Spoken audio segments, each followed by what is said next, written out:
Hi, I'm Becca Acosta. I've been teaching at Snow Farm for 9 years. I started teaching here when I was 22. I majored in sculpture in college, metal sculpture, and my friend asked me to assist him one year, and I just fell in love with it. The students are amazing. They all want to be here, and they all want to learn, and they're very eager and creative, and open to new ideas and inspired. And so part of the excitement for me is seeing that look of awe when they learn new things. It's like teaching them magic.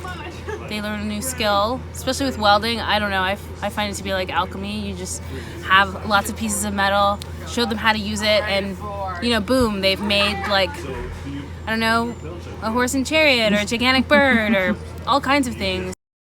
I think in society, maybe youth are a little underestimated. I mean, it's a 2-week intensive course, so you can spend all day and all night just honing a craft. And there's something really beautiful about that. So if that's something you're interested in, go for it.